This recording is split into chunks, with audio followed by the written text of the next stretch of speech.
Welcome back to our channel DMT logics. ఈ క్లాస్లో మనం టూరిజం అండ్ హాస్పిటాలిటీ సర్వీసెస్ అనేటువంటి ఈ పేపర్లో యూనిట్ 1లో ఉన్నటువంటి మోస్ట్ ఇంపార్టెంట్ క్వశ్చన్స్ని డిస్కస్ చేద్దాం. ఓకేనా? సో ఫస్ట్ క్వశ్చన్ ఏంటి ఒకసారి చూడండి నాన్న. Right and essay on the nature and scope of tourism. Tourism యొక్క నేచర్ మరియు స్కోప్ గురించి అడిగాడు నాన్న ఈ క్వశ్చన్లో. సో ముందుగా మనం టూరిజం అంటే ఏంటి ఒక రెండు మాటలు మాట్లాడుకొని దాని యొక్క నేచరు అదేవిధంగా స్కోప్ గురించి డీటెయిల్గా మాట్లాడదాం. ఓకేనా? చూడండి, there have been many changes in tourism from the Vedic period to the present day. వేద కాలం నుంచి ఇప్పటి వరకు, ప్రెజెంట్ డే అంటే ఈ రోజుటి వరకు కూడా టూరిజం సెక్టార్లో అనేక రకాలైనటువంటి మెనీ చేంజెస్ అనేవి రావడం జరిగాయి. So the word tour is derived from Latin word tornare. Tour అనేటువంటి పదము లాటిన్ పదమైనటువంటి టోర్నేర్ అనే పదం నుంచి వచ్చింది. అదేవిధంగా అండ్ ద గ్రీక్ టోర్నా. సో టూర్ అనే ఆంగ్ల పదము లాటిన్ భాషా పదమైనటువంటి టోర్నేర్ లేదా గ్రీక్ పదమైనటువంటి టోర్నా అనే పదాల నుండి వచ్చింది. అయితే దీని మీనింగ్ ఏంటంటే లేదా ఆర్ సర్కిల్ అని అర్థం. లేదా ఆర్ సర్కిల్ అని అర్థం. ఓకేనా? Tourism is one of the largest and fastest growing industries in our state. Tourism అనేది మన స్టేట్లో చాలా వేగంగా గ్రో అవుతున్నటువంటి ఒక ఇండస్ట్రీ. అదేవిధంగా మన స్టేట్లో ఒక లార్జెస్ట్ ఇండస్ట్రీ. ఓకేనా? అంటే లార్జెస్ట్ ఇండస్ట్రీలో టూరిజం ఒకటి, బాగా వేగవంతంగా అభివృద్ధి చెందుతున్నటువంటి ఇండస్ట్రీస్లో టూరిజం ఒకటి. ఓకేనా? ఇక ఇందులో మనం చూసుకున్నట్లయితే travel for the holiday is a way of the life with more people. Travel for the holiday కొరకు చేసేటువంటి ట్రావెల్ ఏదైతే ఉందో, అంటే ట్రావెల్ అనేది ఒక సెలవు దినాల్లో కానీ లేకపోతే కొన్ని రకాలైనటువంటి ప్రత్యేక దినాల్లో చేసేటువంటి ట్రావెల్ అనేది way of life of with more people, చాలామంది ప్రజల యొక్క జీవన విధానంలో ఒక భాగం అయిపోయింది. ఓకేనా? This is the solution to frantic industrialisation, expansion of cities and the vicious environment. ఈ ట్రావెల్ అంటే టూరిజం అనేది డెవలప్ కావడం వల్ల ఇండస్ట్రియలైజేషన్ జరిగింది, పారిశ్రామికరణ వచ్చింది, అదేవిధంగా ఎక్స్పాన్షన్ ఆఫ్ సిటీస్, చాలా పెద్ద పెద్ద నగరాల యొక్క విస్తరణ అనేది పెరిగింది. ఇంకా చెప్పాలంటే ఎన్విరాన్మెంటల్ మార్పులు కూడా వచ్చాయి టూరిజం వల్ల. ఓకేనా? సో ఇందులో మనం చూసుకున్నట్లయితే డెఫినేషన్స్ ఆఫ్ ద టూరిజం, ఈ టూరిజం యొక్క నిర్వచనాలు ఒకసారి చూద్దాం. Historians and researchers have given different definitions on tourism. Historians చరిత్రకారులు కానీ రీసెర్చర్స్ పరిశోధకులు కానీ ఈ టూరిజం అనే దానికి వివిధ రకాలైనటువంటి నిర్వచనాలు ఇవ్వడం జరిగింది. అవేంటంటే these definitions have been the cause of many various to behind the present scenario including economic conditions. ఈ డెఫినేషన్స్ అనేవి వాళ్ళు ఇచ్చినటువంటి నిర్వచనాలు అనేవి have been the cause of many various, అనేక రకాల అంశాలకి కారణాలయ్యాయి. ఇందులో ముఖ్యంగా ప్రెజెంట్ సినారియో, ప్రస్తుత పరిస్థితులకు అనుగుణంగా అనేక రకాల మార్పులు ఏ విధంగా అయితే వస్తున్నాయో ఈ మెనీ వేరియస్కి సంబంధించినటువంటి వివిధ రకాల కాజ్ అంటే కారణాలు తెలియజేసే విధంగా ఈ నిర్వచనాలు ఉన్నాయి. సో ఇన్క్లూడింగ్ ఎకనామిక్ కండిషన్స్, ఆ నిర్వచనాల్లో ఎకనామిక్ కండిషన్స్కి అనుగుణంగా కొన్ని డెఫినేషన్స్ ఉంటాయి, సోషల్ అండ్ కల్చరల్ కండిషన్స్కి సంబంధించి కూడా కొన్ని నిర్వచనాలు ఉంటాయి. టూరిజం అనేది ఎకనామిక్ కండిషన్కి సంబంధించింది, సోషల్ కండిషన్స్కి సంబంధించింది, కల్చరల్ కండిషన్కి సంబంధించింది. ఈ అంశాలన్నింటినీ పరిగణలోకి తీసుకొని ఈ హిస్టోరియన్స్ కానీ రీసెర్చర్స్ కానీ డిఫరెంట్ టైప్స్ ఆఫ్ డెఫినేషన్స్ ఇవ్వడం జరిగింది. ఓకేనా? So the researchers have defined the current parables in mind. So చాలామంది పరిశోధకులు ప్రస్తుతం ఉన్నటువంటి పరిస్థితులను దృష్టిలో పెట్టుకొని, ప్రస్తుత అంశాలను దృష్టిలో పెట్టుకొని దీన్ని వివిధ రకాలుగా నిర్వచించడం అనేది జరిగింది, దీన్ని టూరిజం. ఓకేనా? Next, nature of tourism. Tourism యొక్క స్వభావం ఏంటి, అసలు టూరిజం యొక్క ప్రధానంగా నేచర్ ఏంటి అనేది మనం చూసినట్లయితే the tourism as versatile nature. Tourism అనేది ఒక రకమైనటువంటి ఉన్నతమైన స్వభావాన్ని కలిగి ఉంటుంది. So it has its impact on almost all departments. ఈ టూరిజం అనేది అన్ని రకాల డిపార్ట్మెంట్స్ మీద తన యొక్క ఇంపాక్ట్ అనేది చూపిస్తుంది.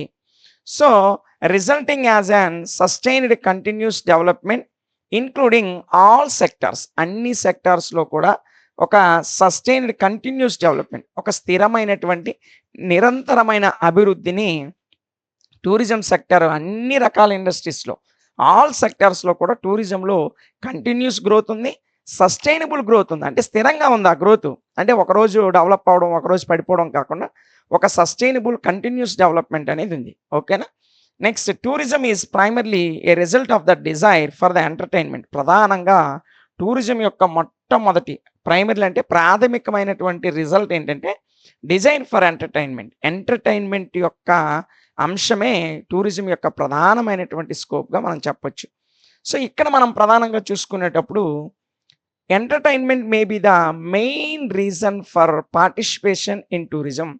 టూరిజంలో ఎవరైనా పార్టిసిపేట్ చేస్తున్నారు అంటే దానికి మెయిన్ రీజన్ ఏంటంటే ఎంటర్‌టైన్‌మెంట్. దానికి మెయిన్ రీజన్ ఏంటమ్మా? ఎంటర్‌టైన్‌మెంట్. ఓకేనా?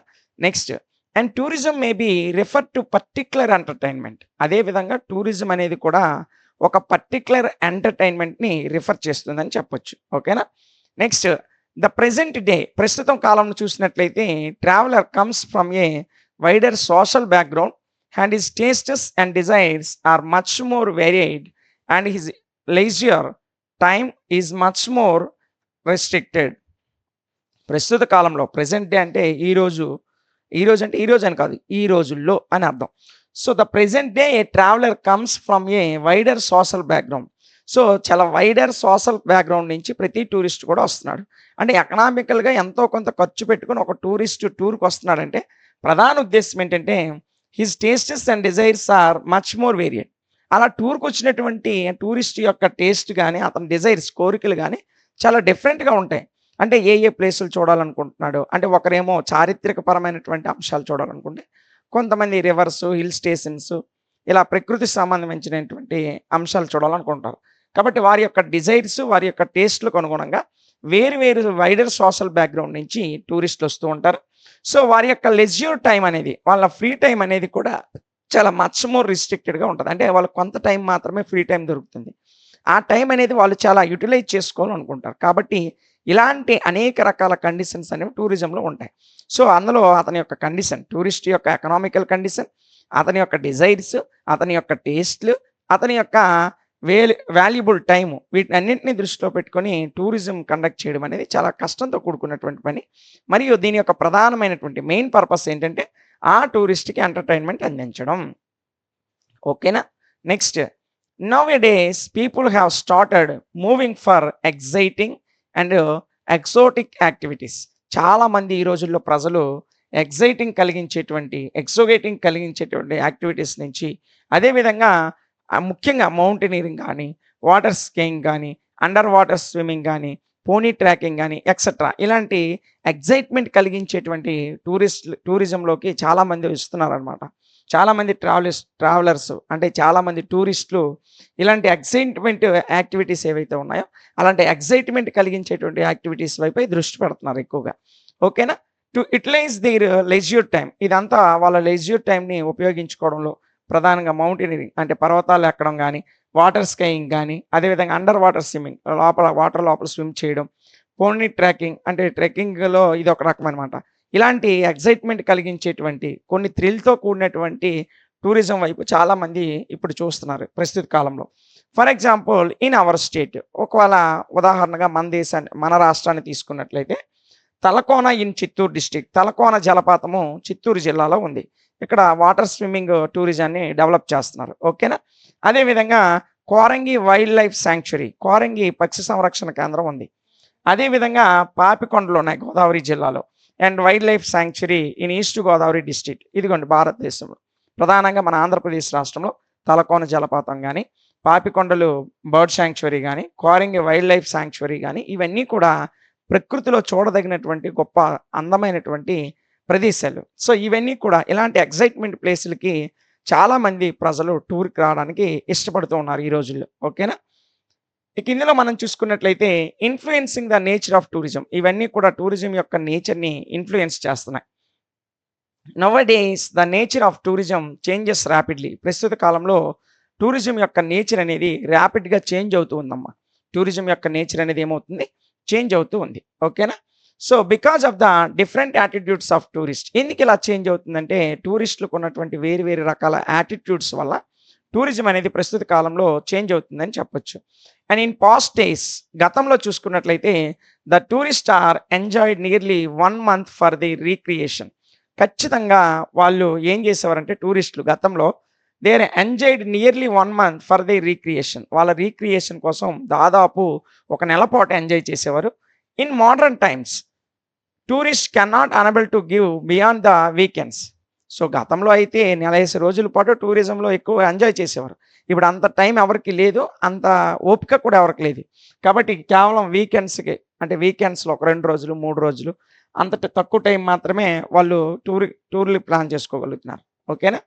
This is the example of change in nature of tourism. ఇది టూరిజం యొక్క నేచర్ మారడానికి ఒక ఎగ్జాంపుల్‌గా చెప్పుకోవచ్చు. అంటే గతంలో నెల రోజులు, 2 నెలలు టూర్‌లు వేసేవాళ్ళు ఇప్పుడు ప్రస్తుత పరిస్థితులకు అనుగుణంగా ఇప్పుడున్నటువంటి పోటీ ప్రపంచంలో ఖాళీ లేని జీవితాల్లో కేవలం వీకెండ్స్‌లో మాత్రమే టూర్‌కి వెళ్ళేటువంటి పరిస్థితి వచ్చింది. ఈ విధంగా టూరిజం యొక్క నేచర్ అనేది ర్యాపిడ్‌గా టైమ్ టు టైమ్ చేంజ్ అవుతూ వస్తుంది. ఓకేనా?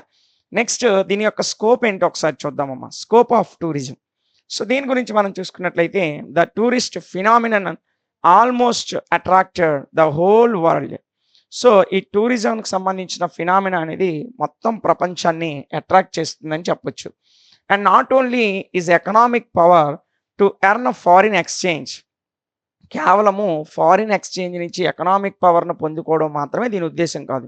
మరి ఇంకా ఏంటంటే but also the social responsibility they makes sound tourism. So sound టూరిజాన్ని తయారు చేయడం వల్ల, సౌండ్ టూరిజాన్ని ప్రమోట్ చేయడం వల్ల సోషల్ రెస్పాన్సిబిలిటీ కూడా ప్రజల మధ్య పెరుగుతుంది అనేటువంటిది టూరిజం యొక్క స్కోప్ అన్నమాట. ఇంకా చూసుకున్నట్లయితే ఇన్ రీసెంట్ ఇయర్స్ ఈ మధ్య కాలంలో tourism has grown rapidly. Tourism అనేది చాలా వేగంగా డెవలప్ అవుతూ, పెరుగుతూ, అభివృద్ధి చెందుతూ వస్తుంది. And making it tool for all round economic growth. ఇది మొత్తం ఆల్ రౌండ్ ఎకనామిక్ గ్రోత్‌లో ఒక పరికరంలాగా టూరిజం అనేది ఉపయోగపడుతుంది. ఓకేనా? So wide spread achievements in the field have led to significant improvement in the normal standard of living. ప్రస్తుత కాలంలో normal standard of living అంటే సాధారణ జీవన విధాన స్థాయిలకి తగ్గట్టు ఒక సిగ్నిఫికెంట్ ఇంప్రూవ్‌మెంట్ అనేది టూరిజంలో వచ్చింది. అంటే సాధారణ వ్యక్తులు కూడా అంటే ఒక సాధారణ జీవితాన్ని అనుభవించే వాళ్ళు కూడా టూర్‌కి వెళ్ళేటట్టు టూరిజంలో అనేక రకాల మార్పులు, చేర్పులు చేస్తున్నారు. So being a service industry it creates employment opportunities for local people. ఈ టూరిజంని డెవలప్ చేయడంలో భాగంగా సర్వీస్ ఇండస్ట్రీస్ అనేవి ఏర్పడి అక్కడ ఉన్నటువంటి లోకల్ పీపుల్‌కి అంటే టూరిజం స్పాట్‌లో అంటే ఇప్పుడు ఉదాహరణకి మనం అమరావతి స్తూపం చూసాం. లేదంటే బొర్రా గుహలు, అరకు వ్యాలీ చూసాం. సో అక్కడ ఉన్నటువంటి లోకల్ పీపుల్స్‌కి ఉపాధి కల్పించే విధంగా ఆ టూరిజం ఇండస్ట్రీస్ అనేవి టూరిజాన్ని డెవలప్ చేస్తూనే అక్కడున్న లోకల్ ప్రజలు ఎవరైతే ఉన్నారో ఆ లోకల్ పీపుల్‌కి ఎంప్లాయ్‌మెంట్ కల్పించేటువంటి అవకాశాలు కూడా ఏర్పాటు చేస్తున్నారు. It does not directly support the well being of local people. అయితే ఇది లోకల్ పీపుల్‌కి డైరెక్ట్‌గా సపోర్ట్ చేసినట్టు కాకపోయినా it expect through the tourism and is a major source of income and employment for individuals in many areas of natural resources. So డైరెక్ట్‌గా ప్రజలకి ఉపాధి అవకాశాలు కల్పించకపోయినప్పటికీ వాళ్ళ యొక్క మేజర్ సోర్స్ ఆఫ్ ఇన్‌కమ్, ఎక్కువ ఇన్‌కమ్ ఈ టూరిజం వల్ల లోకల్ పీపుల్ పొందుకునేటట్లు వారికి ఇండివిడ్యువల్స్‌గా గాని మెనీ ఏరియాస్‌లో నేచురల్ రిసోర్సెస్‌కి సంబంధించిన ఎంప్లాయ్‌మెంట్ వాళ్ళకి కల్పిస్తున్నారు. అంటే ఉదాహరణ ఏంటంటే అరకు వ్యాలీకి ఎళ్లారనుకోండి మీరెప్పుడైనా. అక్కడ బొర్రా కేవ్స్ ఉన్నాయి. సో, అక్కడ బొర్రా కేవ్స్ ఏర్పాటు చేయడం వల్ల టూరిస్టులకెళ్ళి వాళ్ళకందరికీ ఆ చుట్టుపక్కల హోటల్స్ ఏర్పడతాయి. ఆ చుట్టుపక్కల కొన్ని రెస్టారెంట్స్ ఉన్నాయి. అదే విధంగా లోకల్ పీపుల్స్ కొంతమంది అక్కడ బొంగులో చికెన్ అంటారు. వెదురు బొంగుల్లో వండుతారు. అలాంటి చికెన్ స్టాల్స్ ఉన్నాయి. వివిధ రకాల అరకు కాఫీ స్టాల్స్ ఉన్నాయి. అరకు టీ స్టాల్స్ ఉన్నాయి. అదే విధంగా వివిధ రకాలైనటువంటి అరకు ఉత్పత్తులు అంటే అటవీ ఉత్పత్తులు అమ్మేటువంటి తేనె, జిగుర్లు ఇలాంటి అటవీ ఉత్పత్తులు అమ్ముకునేటువంటి స్టాల్స్ ఉంటాయి. అంటే డైరెక్ట్‌గా ప్రభుత్వం వారికి ఎంప్లాయ్‌మెంట్ కల్పించకపోయినా అక్కడ టూరిజాన్ని డెవలప్ చేయడం వల్ల ఆ లోకల్ పీపుల్స్ వాళ్ళ యొక్క వస్తువులు అమ్ముకోవడానికి, వాళ్ళ యొక్క ప్రొడక్ట్స్ అమ్ముకోవడానికి అవకాశం కలుగుతుంది. అంటే ఇండైరెక్ట్‌గా వాళ్ళకి ఒక ఎంప్లాయ్‌మెంట్ అనేది కలుగుతుంది. సో, ఇది దీనికి సంబంధించినటువంటి పూర్తి వివరణ.